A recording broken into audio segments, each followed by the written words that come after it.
Hi Chennai talkies நேயர்களுக்கு வணக்கம். இப்போ நம்ம அடுத்தது யாரை மீட் பண்ண வந்திருக்கோம்னா, கடலூர் ஆர்ஆர் ஹாஸ்பிட்டல் ஸ்பெஷாலிட்டி ஹாஸ்பிட்டலோட டாக்டர் சுமதி ஸ்ரீ அவங்கள மீட் பண்ண வந்திருக்கோம். வணக்கம் மேடம். வணக்கம் பிரதர். உங்க ஆர்ஆர் ஹாஸ்பிட்டல்ல ஒரு 1000 டெலிவரிஸ் கூட கண்டக்ட் பண்ணிருக்கீங்கன்னு கேள்விப்பட்டிருக்கோம். ஸோ அதை பத்தி உங்க எக்ஸ்பீரியன்ஸ் சொல்லுங்க கொஞ்சம். நியூபோர்ன் டிப்ஸ் அப்படின்னு பாத்தீங்கன்னா வந்துட்டு எல்லா பச்சில குழந்தைங்களுக்கும் டெலிவரி ஆனதுல இருந்து ஒரு இமீடியட்டா நார்மலோ இல்ல சிசேரியன் செக்ஷனோ தாய்ப்பால் நம்ம இமீடியட்டா ஸ்டார்ட் பண்றோம். சோ எக்ஸ்க்ளூசிவா 6 months கொடுக்கணும், அதாவது 180 நாளுக்கு கொடுக்கணும் அப்படின்றதான் எல்லாமே பழக்கப்படுத்திட்டு இருக்க ஒரு முறை. அதை முடிஞ்ச வரைக்கும் தாய்மார்கள் எந்த அளவுக்கு தாய்ப்பால் கொடுக்கணும்னா, ஒரு பிறந்த குழந்தைங்க 1.5 மணி நேரத்துக்கு ஒரு தடவைன்னு சொல்லி எப்பயுமே தாய்மார்கள் தாய்ப்பால் கொடுத்துட்டே இருக்கணும். ஒரு குழந்தை தூங்குது அதனால கொடுக்க கூடாது அப்படின்ற அறிகுறிகள் எல்லாம் கிடையாது. தாய்மார்கள் முடிஞ்ச வரைக்கும் ஒரு நாளைக்கு 10 to 12 மணி தடவை தாய்மார்கள் 1.5 மணி நேரம் 2 மணி நேரத்துக்கு தடவை தாய்ப்பால் கொடுக்கணும். குழந்தைங்க பால் கொடுக்க குழந்தைங்க 10 to 15 தடவை யூரின்களும் மினிமம் 5 to 7 முறை மலம் கடிக்கிறதும் நார்மலான ஒரு விஷயம் பிறந்த குழந்தைங்களை பொறுத்த வரைக்கும். சப்போஸ் ஒரு குழந்தை நமக்கு டெலிவரி ஆகுறாங்க, நல்லா பால் குடிச்சிட்டு இருந்தாங்க முதல் நாள், ஒரு வாரம் கழிச்சு அந்த குழந்தை சரியா தாய்ப்பால் குடிக்காம இருக்காங்க. தாய்ப்பால் குடிக்காத குழந்தை எதனால ஏதாவது ஸ்ட்ரகிள் ஆகலாம், மூக்கடைப்பு இருக்கலாம், இல்ல பால் பொறைக்கேறி மூக்கல்ல குறுக்குறுன்ற சத்தங்கள் கேட்கலாம். அந்த மாதிரி ஏதாவது இருந்தா உடனடியா உங்களோட குழந்தை நல மருத்துவரை நீங்க அணுக வேண்டியது இருக்கும். குழந்தை சரியா பால் குடிக்கல, நல்லபடியா அழுகுற சத்தம் வெளியில கேட்கல, கை கால் அசைவு இல்லாம இருக்கு, குழந்தையோட கலர் நீளமா மாற மாதிரி இல்ல வெளுத்த மாதிரி இருக்குன்னா நீங்க எவ்வளவு சீக்கிரம் ஒரு குழந்தை நல மருத்துவரை பாக்குறீங்களோ அது உங்க குழந்தைக்கு சேஃப்டியா இருக்கும். இன்னொரு இம்பார்ட்டன்ட் கொஸ்டின் மேம், ரொம்ப டஃபான கொஸ்டின். இப்ப இருக்கிற குழந்தைங்கலாம் பாத்தீங்கன்னா அந்த மொபைல் யூசேஜ் வந்து ரொம்ப அதிகமா இருக்கு. சாப்பிடும்போது கம்பல்சரி மொபைல் இல்லைன்னா எந்த குழந்தைங்களுமே வந்து சாப்பிட மாட்டான்னு அழைப்படுகிறாங்க.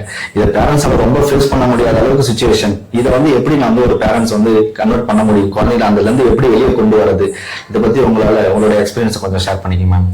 இது ரொம்ப நல்ல கொஸ்டின். ஏன்னா இது நாங்களுமே எக்ஸ்பீரியன்ஸ் பண்ணிருக்கோம். குழந்தைங்க வளர்ந்தாலுமே இன்னுமே எங்களுக்கு அந்த வித ப்ராப்ளம்ஸ் ஃபேஸ் பண்ணிட்டு தான் இருக்கோம். ஈவன் நாங்களுமே அந்த சின்ன சின்ன தப்பை பண்ணிட்டு தான் இருக்கோம். முதல்ல நாங்க டாக்டரா இருந்தாலுமே எங்களுக்கும் குழந்தைங்க தான், உங்களுக்கும் குழந்தைங்க தான். நாங்க என்ன தப்பு பண்றோம் அப்படின்றத முதல்ல நான் என்ன தப்பு பண்ணேன்னு சொல்றேன், அப்புறம் நீங்க அதை எப்படி உங்களோட விஷயத்துல கரெக்ட் பண்ணிக்க முடியும்னு பாருங்க. அஸ் அ மதரா இருக்கவங்க, முதல்ல டாக்டரா இருக்கிறது முன்னாடி மதரா தான் நம்ம எல்லாரும் இருந்திருப்போம். குழந்தைங்க போன் பாக்குறாங்க, எனக்கு இருக்கிற வேலையில முடிச்சுட்டு வரும்போது அது சாப்பிட்டா போதும் தூங்கினா போதுன்ற நேரத்துல அந்த போனை கொடுத்துடுறேன்.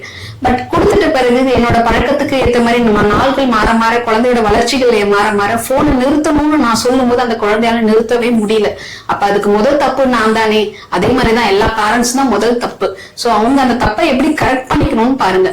குழந்தைங்களை போன் பாக்காதீங்கன்னு சொல்றதை நிறுத்திட்டு பேரண்ட்ஸ் நீங்க போன் பாக்காதீங்க, உங்களை பார்த்து வளர குழந்தைகள் உங்களை சுத்தி இருக்க யாருமே போன் பார்க்காத மாதிரி முதல்ல வளங்க.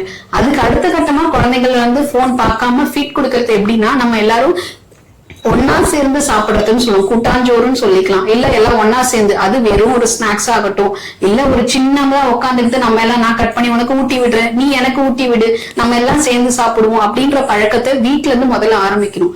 குழந்தைங்களோட ஆரம்ப ஆகாரம் 6வது மாசத்துல இருந்து ஆரம்பிக்க போறோம் அப்படின்னும் போது குழந்தைக்கு அன்னில இருந்து ஆரம்பிக்கும் போது நம்ம முகம் பார்த்து குழந்தைகள் சாப்பிடணும். அம்மா சொல்லு பார்ப்போம், கட்டுங்கட தங்கம் அப்படின்னு நம்ம சொல்ல குழந்தை நம்மளோட குரல் கேட்டு வளருவாங்க. அதே மாதிரி அடுத்ததான் நமக்கு அடுத்தது நம்ம வீட்டுல குழந்தைங்க யார் ஃபீட் கொடுக்குறாங்களோ அவங்களோட குரல்கள் கேட்கணும், கதைகள் நிறைய சொல்லணும். நம்மளோட முகம் பார்க்கும்போது நம்மளோட முகம் எக்ஸ்பிரஷனா இருக்கணும். குழந்தைங்களுக்கு சாப்பாடு கொடுக்கும் போதோ பால் கொடுக்கும் போதோ குழந்தைங்களோட அம்மாவும் மத்தவங்கள முகத்தை சுருக்கமா வச்சுக்கிட்டோ குழந்தைகள் எரிச்சல் தன்மையா சாப்பாடுகள் கொடுக்கவே கூடாது. அது முதல்ல நம்ம பண்ற தப்பு. எதாவது சாப்பிடுன்னு யாருமே ஃபோர்ஸ் ஃபீட் பண்ணாதீங்க முதல்ல. அது ரொம்ப ரொம்ப பெரிய தப்பு. ஏன்னா எல்லாருமே ஃபோர்ஸ் ஃபீடிங், எனக்கு டைம் ஆச்சு நீ சாப்பிடணும், காலைல 1/2 இட்லி சாப்பிட்டேன் இன்னும் பசிக்க போகுது, வாய் காஞ்சி போயிருக்கு, நிறைய பேர் ஃபோர்ஸ் ஃபீட் பண்றாங்க. அந்த ஃபோர்ஸ் ஃபீட் பண்ணாம குழந்தைய டைவர்ஷன் பண்ணாம குழந்தைய ஒரு இடத்துல உட்கார வச்சு சாப்பிடணும் அப்படின்ற பழக்கம் 6வது மாசத்துல இருந்து 11ஆம் மாசம் 12வது மாசத்துல முதல்ல சீரா நடந்துரும். குழந்தைங்களுக்கு விவரம் தெரிய நடக்கும் போது தகுந்து ஓடுவாங்க. ஒரு குழந்தைங்க அந்த ஓடுற பழக்கத்துல இருக்கும்போது குழந்தைங்க சாப்பிடு அப்படின்னும் போது சாப்பிட மாட்டாங்க. அப்ப அந்த குழந்தை எப்ப உட்காருதோ அந்த டைமுக்கு நீங்க ஆகாரம் கொடுக்க பாருங்க. உங்க சாப்பாடு நேரத்துக்கு குழந்தைய உட்கார வைக்கணும்னு நினைக்காதீங்க. அந்த ஒரு விஷயத்த மாத்திக்கணும். 2வது குழந்தைகள் விளையாட்டா இருக்காங்க, அவங்களுக்கு பிடிச்ச பொம்மைகள் பக்கத்துல வச்சுக்கோங்க. காலையில 2 பொம்மை இருக்கும், மதியம் 2 பொம்மை இருக்கு, மியூசிக் இருக்கும், சாஃப்ட் டாய்ஸ் இருக்கும். அந்த டாய்ஸை வச்சு நம்ம கதை சொல்ற மாதிரி இந்த குழந்தைக்கு நான் மம்மு கொடுக்க போறேன், நீ மம்மு கொடுப்பாப்போ இப்ப நான் சாப்பிடுறேன், நீங்க சாப்பிடுங்க பார்ப்போம் அப்படின்னு நமக்குள்ளே அந்த ஒரு பரிமாணங்கள் குழந்தைகளுக்குள்ள இருக்கணும். அது குழந்தை அம்மான்றதை விட கூட இருக்க தாத்தா பாட்டி ஆகட்டும், அப்பாவாகட்டும், அண்ணா, வீட்டுல யாரெல்லாம் நம்ம சொந்தக்காரங்க இருக்கணும், எல்லாருமே குழந்தைக்கு அவங்கவுங்க சாப்பிடும்போது ஒரு வாய் நம்ம கையால ஊட்டினீங்கனாலே குழந்தைய தன்னாரம் சாப்பிட ஆரம்பிப்பாங்க. அந்த பழக்கத்தை முதல்ல நம்ம எல்லாரும் பண்ணணும். போன் பாத்தீங்கன்னா மட்டும் எல்லாருக்குமே இன்னைக்கு நம்ம எல்லாருமே சின்ன வயசுல இருந்து கண்ணாடி போடுற பழக்கங்கள் வரதுக்கு காரணம் நம்ம பண்ற தப்பு. நம்மளோட எதிர்காலமும் அந்த மாதிரி இருக்க வேண்டியது இல்லை. அதனால நீங்க போன் யாரும் காட்டாதீங்க, நீங்களும் பார்க்காதீங்க. சோ இதுல இன்னைக்கு நீங்க இந்த மாற்றம் பண்ணீங்கன்னா எதிர்காலத்துல யாருமே இந்த மாதிரி தப்பு நடக்காம பாத்துக்கலாம்.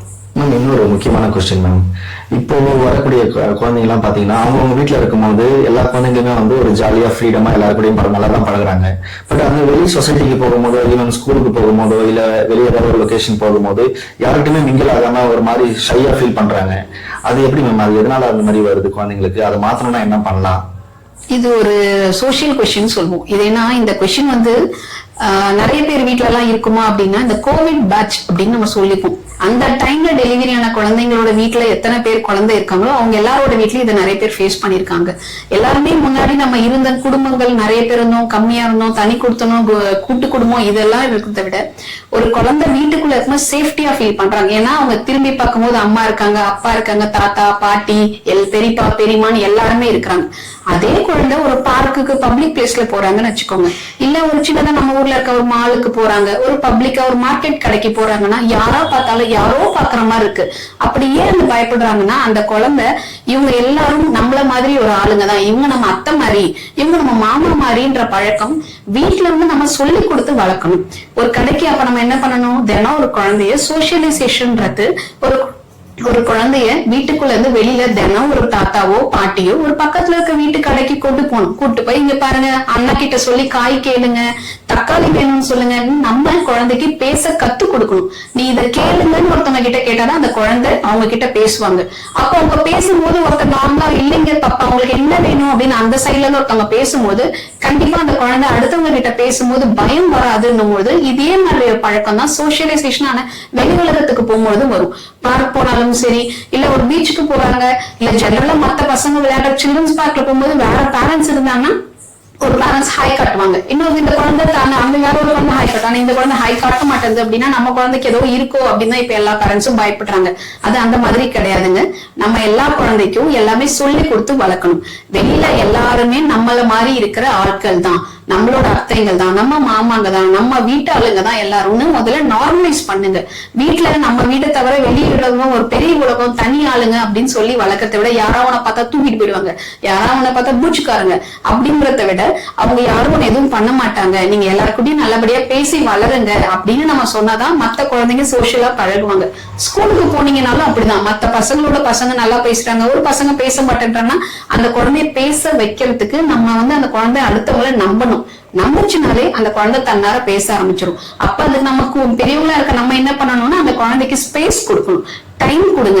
அந்த குழந்தை நம்ம கிட்ட இன்டராக்ட் பண்ற அளவுக்கு நம்மளும் சின்னதா நம்மள அடிச்சா கூட ஓகே பாப்பா இட்ஸ் ஓகே அப்படின்னு பேசி அந்த குழந்தை கூட வளர ஆரம்பிங்க. குழந்தையும் வளரும், அதனோட சோசியலைசேஷன் இல்லைனாலும் ஹேபிட்டான சோசியலைசேஷனும் நல்லா வளரும், இன்செக்யூரிட்டி ஃபீல் கம்மியாக ஆரம்பிச்சிடும் குழந்தைங்களுக்கு.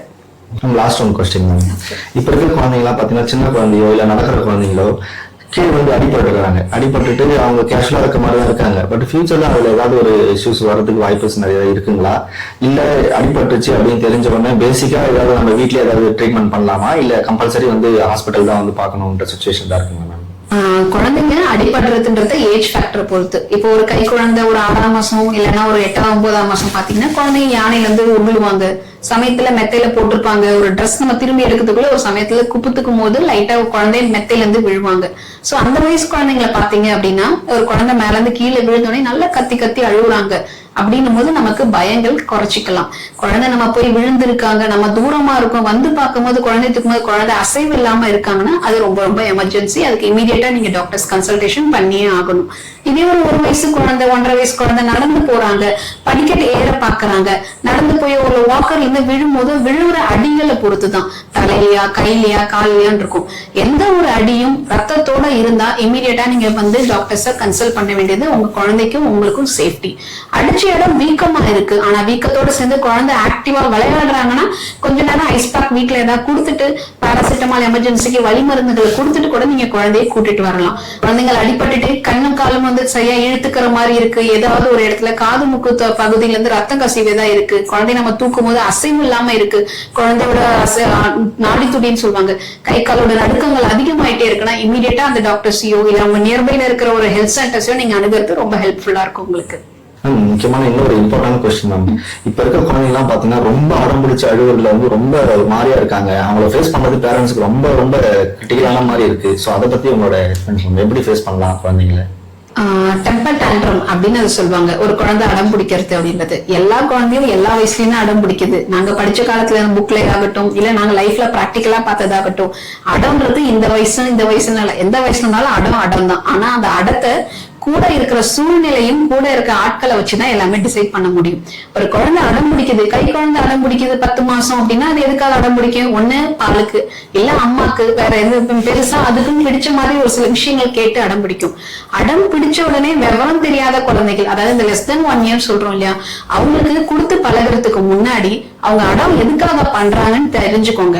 அந்த அடவும் என்னன்னு நமக்கு தெரிஞ்சதுன்னா உடனடியா அந்த இடத்த விட்டு விலகிடுங்க. அதான் கரெக்ட்.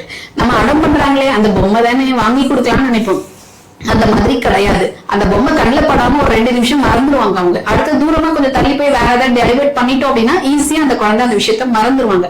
இதே ஒரு 5 வயசு குழந்தை ஒரு விஷயத்துக்கு அடம் பண்றாங்க, ஒரு கல்யாணத்துக்கு போறோம் இல்ல ஒரு பப்ளிக்கான ஒரு மீட்டிங்க்கு எங்கேயாவது இருக்கிற இடத்துல குழந்தை எனக்கு இது வேணும் இதை வாங்கி கொடுங்க அப்படின்னு கேக்குறாங்க அப்படின்னா அந்த நேரத்துல நீங்க என்ன பண்ணணும் அப்படின்னா குழந்தைகிட்ட முதல்ல நிதானமா பேசுங்க. ஆனா நம்மளோட சூழ்நிலை எப்படி இருக்கும் தெரியுங்களா?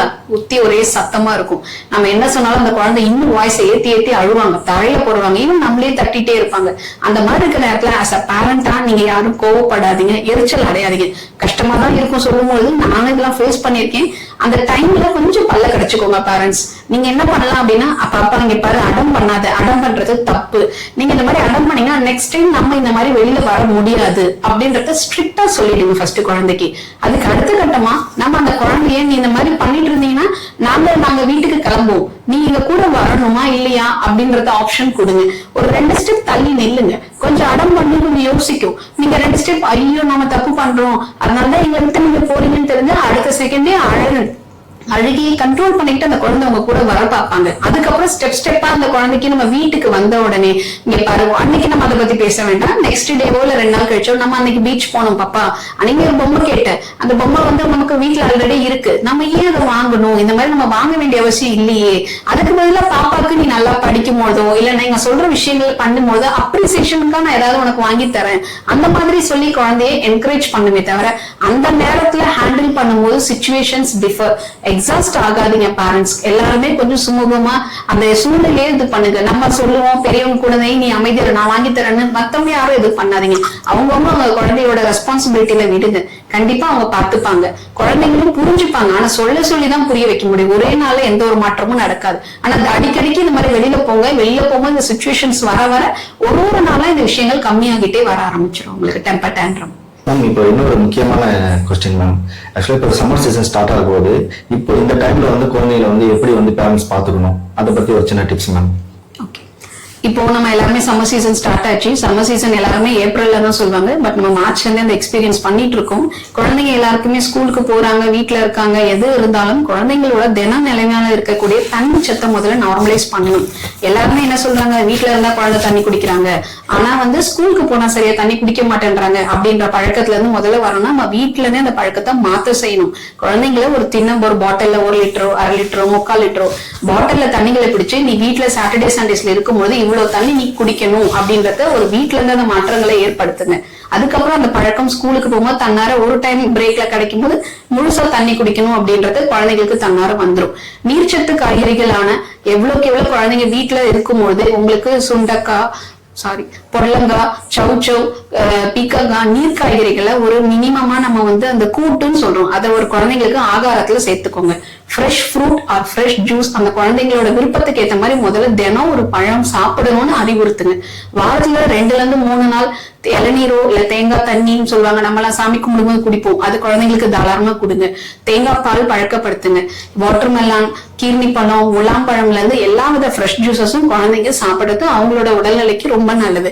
தட்பவெப்பம் மாறுறதோ இல்லையோ நீர் ஆகாரங்கள் நீராகாரங்கள் தினம் அந்த குழந்தைங்க எடுக்கிறது அந்த குழந்தையோட உடல் நலத்துக்கு ரொம்ப நல்லது. ரொம்ப தேங்க்ஸ் மேம். இவ்வளவு நேரம் உங்களோட பிஸியான ஷெட்யூலோட எங்களுக்காக நிறைய டைம் ஸ்பெண்ட் பண்ணி இருக்கிற பேரண்ட்ஸ்க்கு தேவையான இதெல்லாமே கொடுத்துருக்கீங்க. ரொம்ப தேங்க்ஸ் மேம். சென்னை டாக்கிஸ் ஸ்டாஃபாக உங்களுக்கு ரொம்ப தேங்க்யூ. ரொம்ப தேங்க்ஸ் சென்னை டாக்கிஸ் மக்களே, எனக்கு இந்த மாதிரி ஒரு ஆப்பர்ச்சுனிட்டி கொடுத்ததுக்கு. ஏன்னா இதை என்னோட ஃபர்ஸ்ட் டைம் வீடியோ இந்த மாதிரி கான்வர்சேஷன்ல கொஸ்டின் அண்ட் ஆன்சர்ஸா பேரண்ட்ஸ்க்கு பேசுறது.